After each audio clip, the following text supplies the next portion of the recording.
Namaste. Wonderful moment to read another chapter of Swami Anand Arun's book, Lone Seeker, Many Masters. This time I intend to read the 10th chapter, and it is about Shivapuri Baba. Shivapuri Baba, for many of us sannyasins from Nepal, has a little temple in Tapovan ashram, and of course his own ashram is next to the airport.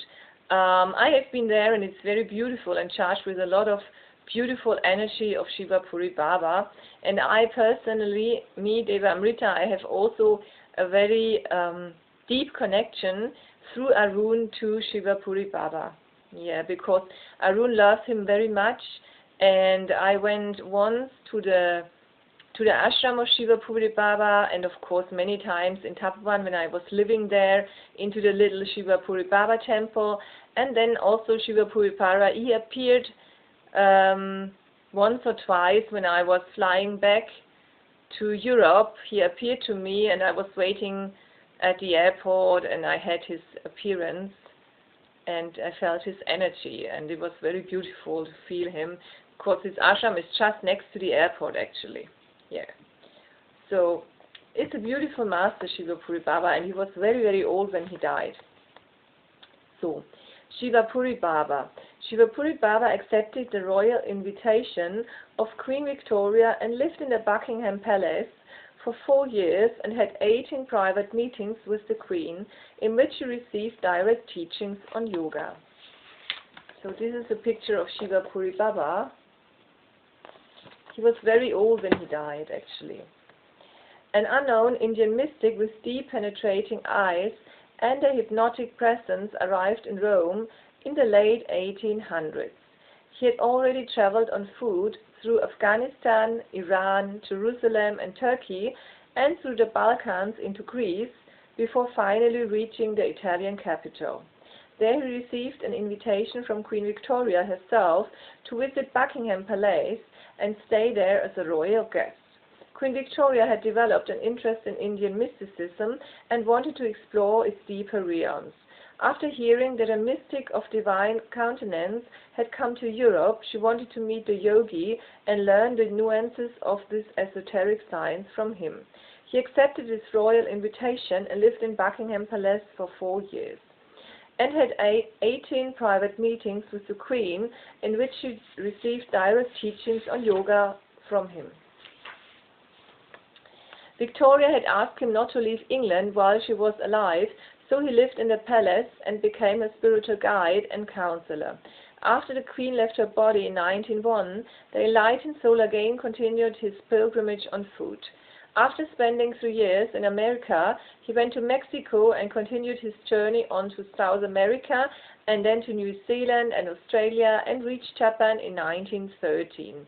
Then he went to China and Tibet, and finally reached Nepal in 1926 after crossing the Great Himalayan Range. Shivapuri Baba was born in 1826 in a village near Kanyakumari, Kerala, India. He and his twin sister were born to a prosperous Nambodari Brahmin family. One of their forefathers used to be a minister in the palace of Tipu Sultan of Mysore.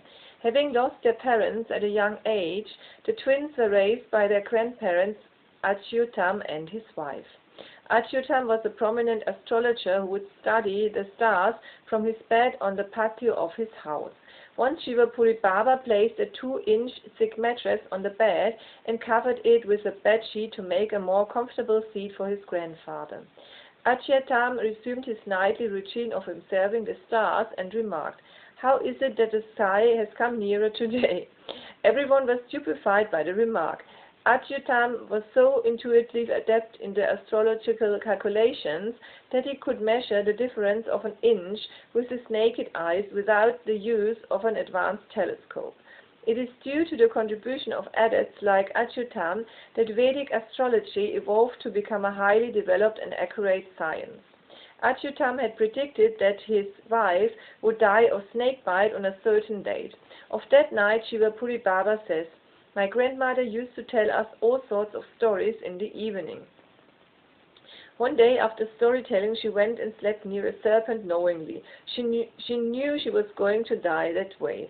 In the night, she did indeed die of snake bite.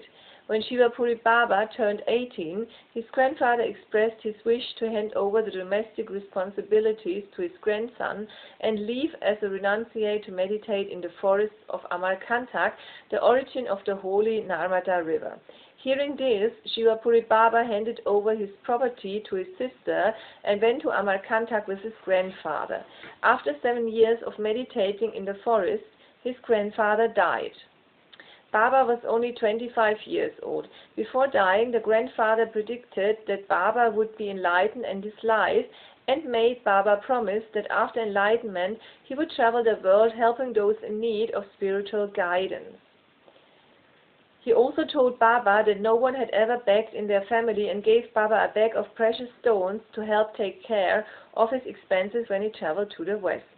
After performing the death rituals for his grandfather, Shivapuri Baba went deeper into the forest and started to meditate in utter solitude, sustaining his body on roots and wild fruits. After 25 years of arduous search for truth, he became enlightened at the age of 50. He has described his enlightenment very poetically. God appeared in a flesh, all questions were answered and all problems were solved forever, he said. It must have been extremely difficult to meditate alone in the forest year after year, relying just on wild roots and fruits, waiting for the ultimate experience without anybody around to provide hope or consolation. After enlightenment, Shivapuri Baba, as he had promised his grandfather, traveled around the world mostly on foot for the next 50 years. During his world tour, he met many heads of state and intellectuals, including Aga Khan of Afghanistan, Leo Tolstoy, Madame Curie, Albert Einstein, George Bernard Shaw, Marconi, Ramakrishna Paramhansa, Sri Aurobindo, Sarvapalli Radhakrishnan, Mahatma Gandhi, Bal Gadadhar Tilak, and Madan Mohan Malviya, along with the Shah kings of Nepal, Mahendra, Birendra, and Gyanendra. Renu Lal Singh, who was a close disciple of Shivapuri Baba and a close friend of mine, has recounted to me several interesting anecdotes from Shivapuri Baba's world tour. Shivapuri Baba met Albert Einstein when he was still a young mathematics student in Switzerland. Baba challenged the basic mathematical axiom 1 plus 1 equals 2. Einstein, ever so humble and willing to learn, contemplated the proposition but couldn't follow it to its logical end. As Singh remembers, Baba told Einstein, absolutely speaking, only God exists, so the question of adding one thing to another cannot be entertained. Relatively speaking, no two things or beings are homogeneous.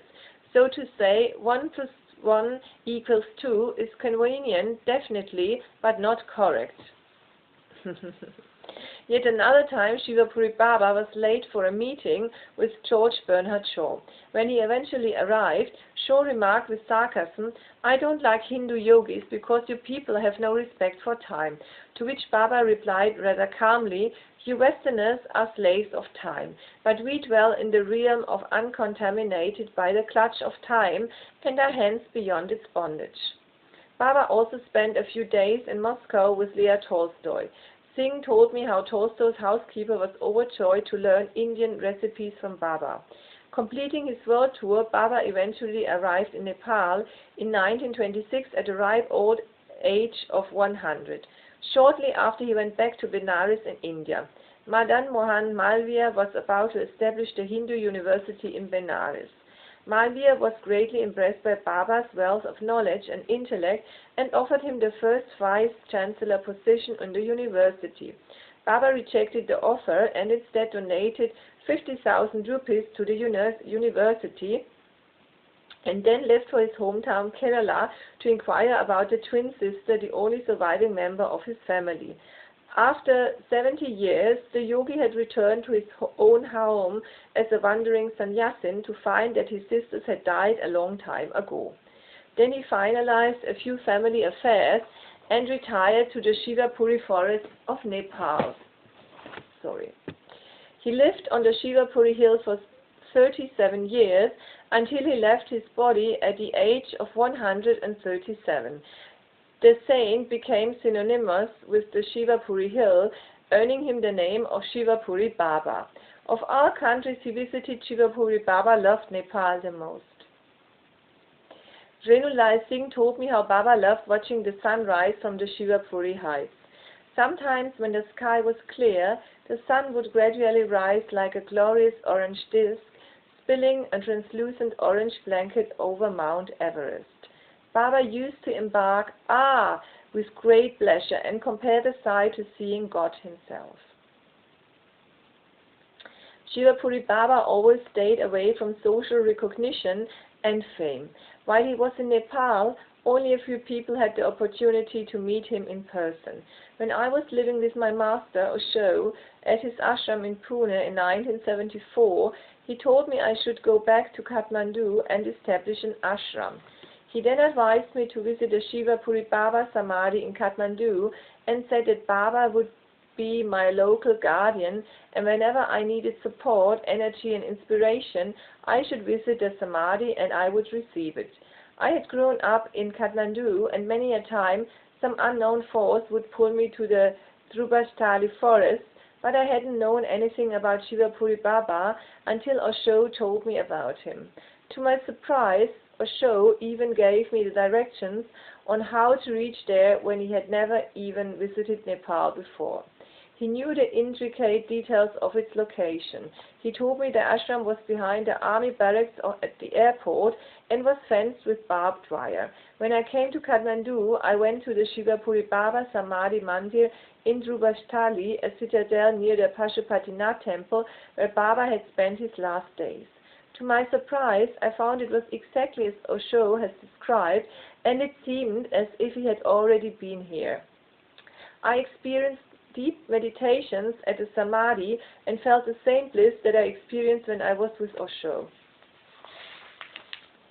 My visits to the Samadhi became regular, and due to some good fortunes from my past life, I was able to have a deep friendship with two of Baba's close devotees, Professor Sri Renu Lal Singh and Sri Madhav Baye. I got to hear about Baba and his teachings regularly through them for years. I would like to narrate some of the stories they shared with me over the years, beyond time and space.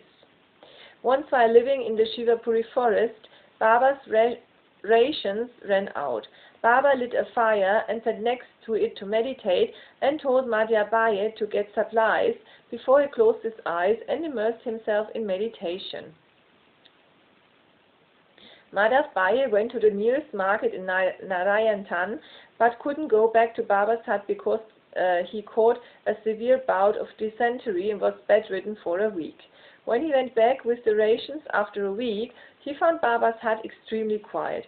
He felt that Baba must have gone somewhere to find food, but when he went in, he saw that Baba was seated in the exact position as when he had left him. When Baba heard Baye come in, he said, "Haven't you left for the market yet?" Baba had been in the trance state of Samadhi for a whole week and had lost all sense of time and space. The first mistake. One night there was a big snowfall on the Shivapuri hill. Suddenly a yogi appeared at Baba's hut and asked if he could spend the night here. The yogis have a tradition of feeding and giving shelter if another yogi arrives in their hut or cave. Baba told Madhav Baye to prepare dinner for him, but since there was nothing in the hut, Madhav Baye was a bit embarrassed and didn't know what to do. When Baba realized Baye's predicament, he told him, "Even if there is a grain of rice or a lentil left, bring it to me." Baye found a few grains of rice and lentils still left in the basket. Baba told him to put it in the cooking pot and place it on the fire. But since snow had soaked the firewood, he wasn't able to light a fire. Seeing this, Baba sat next to the fire, closed his eyes, and blew on the wet firewood. The wet firewood started to burn as if it was dry. To Madhav Baye's surprise, after a while, he saw that a full pot of chaulo, a mixture of lentil and rice, was boiling. Baye fed their guest till he was fully satisfied. Madhav Baye was amazed and happy to experience his guru perform a miracle, but Shivapuri Baba looked a little sad. When the two of them were alone, Baba said to Baye, "Today, although it was out of compassion, I still broke a rule of nature. It was the first mistake of my life." Although Shivapuri Baba had a lot of psychic powers, he refrained from using them, but sometimes compassion can overpower the determination of even the greatest among us. The second mistake. Baba, at over 115 years old, had already moved to the Dhruvashtali forest behind the Pashupatinath temple. His main source of food was milk that came from a cow which somebody had donated to him. The speciality of the cow was that she would give a quarter of a liter of milk whenever she was milked. The current international airport of Kathmandu used to be a common grazing ground for cattle in those days. The cow herders started talking about this special cow that gave milk any time she was milked. In those days, the aristocratic Rana family held power over the Nepali government. A cow herder of a powerful Rana family member found out about this special cow and told him about it. "That cow should belong to your palace. The yogi can make do with any cow," he told him. The aristocrat told the herder to acquire the cow and give 3 good quality cows in return. A few soldiers went to Shivapuri Baba and announced the aristocrat's orders, but Baba refused it outright. The soldiers returned and told the aristocrat that Yogi was extremely stubborn. He wouldn't agree to exchange his cow. "How dare he live under your rule and disobey you? It is a great insult to us." The aristocrat also became angry and said, "Tie the 3 cows and his cowshed and get that cow here even if it is by force." Following his order, the soldiers went back and forcefully took Baba's cow. Shivapuri Baba untied the 3 cows that they had left with him and returned them back to the aristocrat. However, a spark of anger came into Baba's mind towards the aristocrat. Just because he had the power, he had taken away the only source of food of a yogi who relied totally on existence. The same night, the aristocrat started vomiting blood, and the next morning he was dead. It is not that Baba hurt him or that his anger killed him, but when you disrespect a yogi who has become one with existence and is fully reliant on it, you disrespect the divine itself. The aristocrat had to bear the fruits of his own arrogance. When Baba heard this, he said that his anger of the other night was the second mistake of his life. The last test.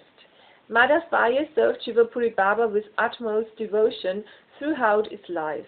A few days before Baba left his body, he said to Baye, "When I leave my body, you will be alone. You don't really have any property of your own. Because you were always taking care of me, you didn't get the time to study as well. You will need something to sustain your life. So I feel I need to make an arrangement for you. Why don't you bring that iron chair close to me? I will touch it and turn it into gold. That way you can live your life comfortably." Hearing this, Baye started to cry and fell at Baba's feet and said, "If my Lord is not here with me, and what will I do with a golden chair? I don't need it." Baba smiled and said, "Good. This was your last test and you have passed it. I will put you in the care of God himself. He will take care of all your needs and will make sure you have no problems." A guru tests his disciples till the last moments of his life. A disciple should have trust, patience and contentment, just like Madhav Baye. A few days before Baba had left his body, Renulal Ji had asked him, "Who will guide us when you leave your body?" Baba answered, "Another enlightened master can also come and help you.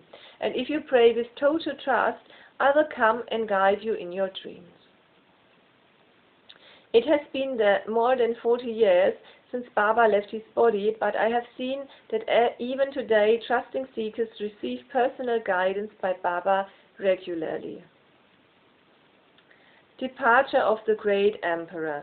Shivapuri Baba used to drink a glass of milk every night before going to bed, and he would leave 1/3 of the milk in the glass as prasad for Madhav's Baye.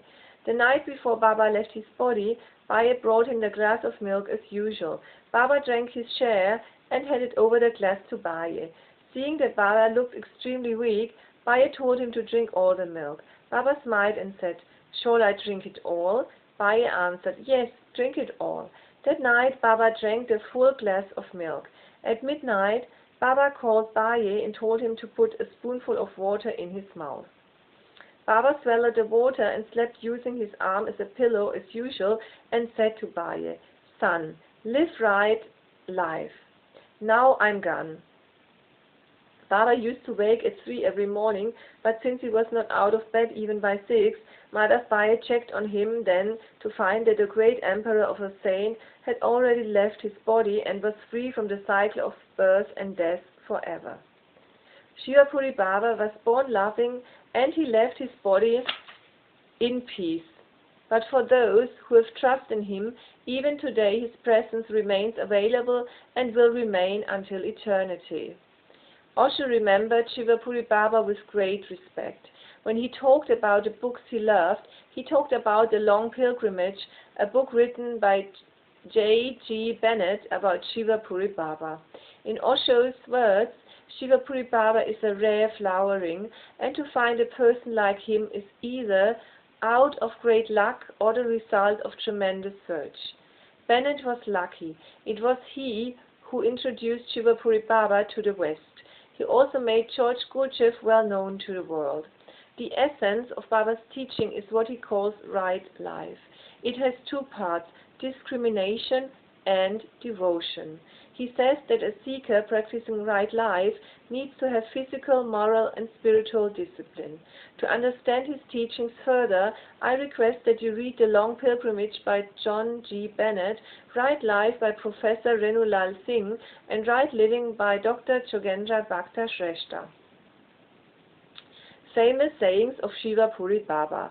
One cannot turn towards God with sincerity unless he completely fails in life.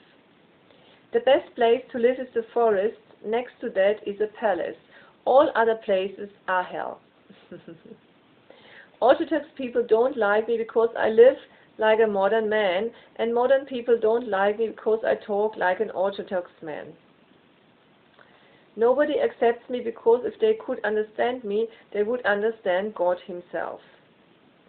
As long as you are after material objects, there is no end to your misery. When this stops, you will become happy on your own. The Hindu trinity of Brahma, Vishnu and Maheshwar are also of no use. Before I used to run after them, now they run after me. Art should be idealistic, thinking should be realistic, and life should be artistic. Until we realize God, everything we do will go against us. Relatively speaking, everybody is right. Absolutely speaking, everyone is wrong.